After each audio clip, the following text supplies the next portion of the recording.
Oke teman-teman Independent Training, kembali lagi di channel Independent Training dan kita akan masuk ke dalam playlist audit sektor publik. Nah, kita akan coba memahami bagaimanakah sebetulnya urgensi kepentingan bagi seorang auditor dan tentunya auditor menyediakan informasi apabila kita masuk ke dalam proses audit. Salah satu yang perlu kita pahami adalah bagaimana karakter ataupun bagaimana organisasi tersebut memiliki suatu ciri khas. Karena kita menyadari bahwa ada perbedaan karakteristik antara unit organisasi yang satu dan unit organisasi yang lain. Entah itu dari perspektif revenue-nya, bahwa memiliki karakteristik revenue yang berbeda atau memiliki karakteristik biaya yang berbeda. Oh, hell no! Sehingga di dalam pembahasan kali ini kita akan membahas survei awal karakter organisasi yang akan diaudit. Seperti biasa teman-teman, sebelum kita bahas lebih lanjut, jangan lupa untuk subscribe, like, dan komen di channel Independent Training. Sekarang kita coba masuk ke dalam pembahasan teori survei awal. Memahami karakter industri, bidang, ataupun organisasi itu penting.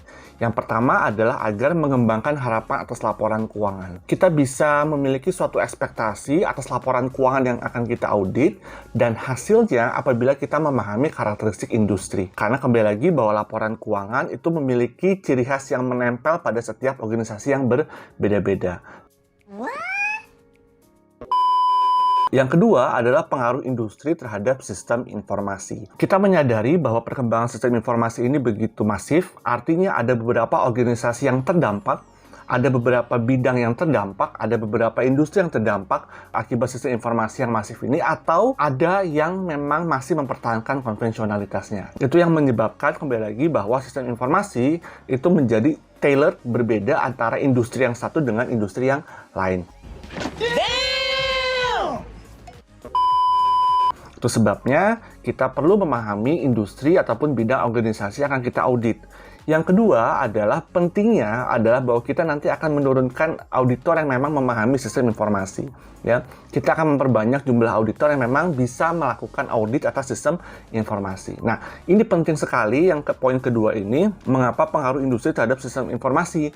Karena kembali lagi kita akan memiliki auditor-editor yang memang sesuai dengan keadaan di lapangan. Yang ketiga adalah mengevaluasi kelayakan estimasi akuntansi. Nah, ini terkait tentang bagaimana melakukan estimasi akuntansi, ya. Kita melakukan penilaian atas suatu karena ada beberapa judgement yang memang bisa ditentukan oleh internal management, ya, terkait misalkan tentang piutang, nilai bersih piutang yang bisa ditagihkan, terkait tentang persediaan. Nah, ini yang menjadi kelayakan estimasi akuntansi ini berbeda antara industri yang satu dengan industri yang lain. Yang berikutnya adalah dasar untuk jasa bernilai tambah atau auditor expertise. Kita menyadari teman-teman bahwa industri ini begitu variatifnya, sehingga terkadang auditor sudah memiliki suatu expertise. Misalkan kita ambilkan contoh auditor yang memang terbiasa untuk mengaudit BUMN perminyakan. Ada auditor yang terbiasa untuk mengaudit di perusahaan gas milik negara. Ada auditor yang terbiasa mengaudit misalkan di luar dari bidang itu. Auditor-auditor tersebut memiliki apa yang namanya auditor expertise. Ya, kita akan menempatkan auditor expertise sesuai dengan organisasi yang akan diaudit. Kita masuk ke dalam tujuan survei awal. Memperoleh informasi dan gambaran umum, memberikan manfaat berupa pemahaman yang lebih mendalam mengenai dasar hukum, peraturan yang berlaku, tujuan organisasi, kegiatan operasional, metode, prosedur dan kebijakan yang berlaku, serta masalah-masalah keuangan dan informasi di lapangan. Nah, ini pentingnya survei awal, begitu banyak sekali yang kita bisa pertimbangkan di awal akibat kita memperoleh informasi ini di awal sebelum melakukan audit. Bagaimana peraturannya, tujuan organisasi, kegiatan operasional, metode, prosedur. Nah, ini akan menjadi pertimbangan berapa misalkan manpower yang akan kita gunakan sebagai auditor. Berapa kurang lebih man-hour yang akan kita gunakan sebagai auditor. Nah, berapa kurang lebih skop durasi dari pekerjaan auditor. Nah, itu yang menyebabkan kita harus memahami ataupun melakukan survei awal atas audit. Kita lanjutkan kembali teman-teman.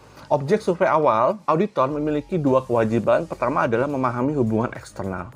Auditor harus memahami klien-klien yang terlibat dengan organisasi, juga mengetahui persamaan dan perbedaan entitas satu dengan yang lainnya. Sebagai auditor, kita perlu memahami bahwa audit kita berhadapan dengan siapa saja. Karakteristik kliennya siapa saja. Apakah karakteristik kliennya adalah swasta? Apakah karakteristik kliennya adalah BUMN kembali? Karena nanti akan ada perlakuan yang berbeda. Nah, ini perlu memahami klien-klien dari auditi kita. Yang kedua adalah hubungan internal. Seorang auditor harus memahami struktur organisasi, hubungan unit kerja satu dengan unit kerja yang lain. Ini lebih kepada bisnis proses, lebih kepada suatu organisasi yang berada di internal si auditi. Auditor pun perlu memahami, ya, sehingga auditor memiliki tanggung jawab hubungan eksternal untuk memahaminya dan memiliki tanggung jawab hubungan internal. Kita lanjutkan kembali. Kita sudah mulai masuk ke dalam seperti apa sih sebetulnya, apa saja informasi yang terkandung di dalam kertas kerja survei awal. Yang pertama adalah memuat informasi seperti nama staff, nama partner, nama manajer, nama supervisor, nama senior, dan nama junior.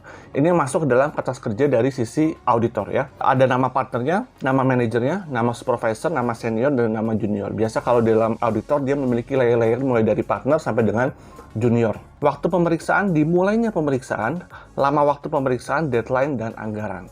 Jenis jasanya, apakah dia special audit, apakah dia perpajakan, atau misalkan bantuan administrasi. Yang berikutnya adalah bantuan yang dapat diberikan auditi. Apakah si auditi, pihak kontranya, apakah dia mengisi formulir piutang dan aging schedule, apakah mengisi beban yang masih harus dibayar.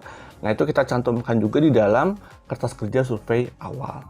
Jadwal kegiatan, jadwal kerja, siapa yang mengerjakan, berapa jam waktu yang dibutuhkan. Penutup dibuat oleh siapa yang mereview dan disetujui. Jadi ada 3 layer, siapa yang membuat, siapa yang mereview pekerjaan junior auditornya misalkan, dan akhirnya misalkan disetujui oleh supervisornya, ya.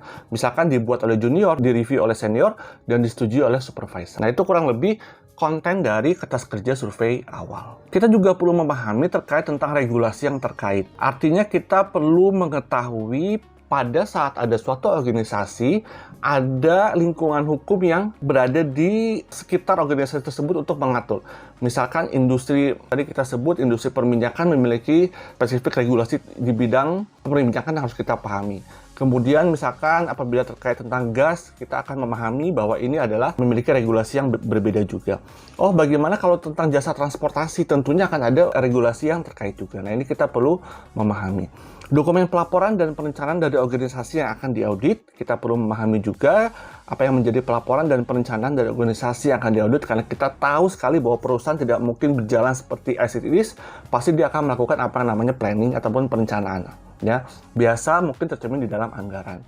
Laporan industri atau bidang organisasi yang akan diaudit, kompilasi, analisis, dan interpretasi regulasi, dokumen, dan laporan. Jadi ini kurang lebih apa yang perlu dipahami dari sebuah organisasi pada saat kita mau melakukan audit di awal. Di dalam melakukan survei, teman-teman, kita akan mencoba melihat sebagian bentuk pertanyaan wawancara, karena kita akan melakukan survei. Pertanyaan terbuka, pertanyaan tertutup, dan pertanyaan 2 pilihan. Kita ambilkan contoh satu-satu. Pertanyaan terbuka, artinya kalau pertanyaan terbuka kita akan menerima apapun itu kondisi jawabannya. Bagaimanakah pendapat Anda tentang kondisi, misalkan kondisi sistem informasi yang Anda gunakan? Akibatnya pada saat kita menanyakan pertanyaan terbuka, maka probability jawabannya akan menjadi sangat luas sekali. Wow. Pertanyaan tertutup, contohnya, berapa kali dalam seminggu database informasi Anda diperbaharui? Nanti kita coba cross-check dengan yang ada di internal audit. Misalnya kita sekarang menanyakan kepada staff accounting, nanti kita akan coba cross-check apakah betul jawabannya.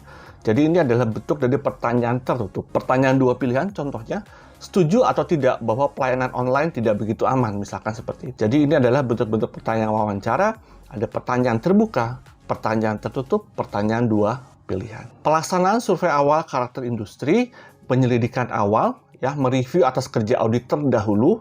Jangan lupa teman-teman, pada saat teman-teman masuk ke dalam suatu auditi, pastikan dia sudah pernah diaudit oleh KP sebelumnya ataupun oleh auditor sebelumnya. Maka kita akan menanyakan apakah hasil ataupun internal control memorandum ataupun apalagi istilahnya ICM ataupun istilahnya temuan dari auditor yang lalu, ya.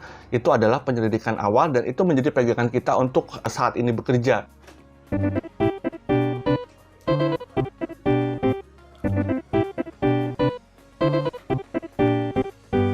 Karena di dalam temuan mereka yang tahun lalu, ya, kita akan lihat, oh ini ternyata menjadi temuan mereka. Harusnya sudah ada perbaikan, improvement pada saat kita masuk di tahun sekarang. Itu makanya pentingnya kita menanyakan review atas kertas kerja audit terdahulu. Pertemuan terbuka dengan auditi atau manajemen klien. Ini biasa kita sebut dengan kick-off meeting. Adanya auditi dan manajemen klien. Biasanya si auditor akan menyampaikan maksud dan tujuannya, walaupun itu secara di surat sudah surat penawaran biasa sudah tercermin, tapi secara formalitas kita sampaikan di dalam pertemuan antara auditi dan klien. Yang berikutnya adalah penelaahan atas dokumen yang ada pada klien, yang ini sudah masuk ke dalam dokumen yang dibutuhkan, observasi, pengamatan lapangan, dan review. Makanya mungkin kadang auditor akan stay di kantor, dan biasanya auditor itu akan diberikan satu ruangan khusus di kantor auditi, ya. Di situ dia bisa ngeprint, di situ dia bisa bekerja dan segala macam, sekaligus dia melakukan pengamatan lapangan, penyiapan bagian arus ataupun flowchart dari proses audit, mereview analisis, membandingkan dengan data periode sebelum ataupun industri sejenis. Kita sudah mulai membuat komparasi, either itu mau komparasi year to year ataupun komparasi antara perusahaan satu dengan perusahaan lain yang sejenis, ya.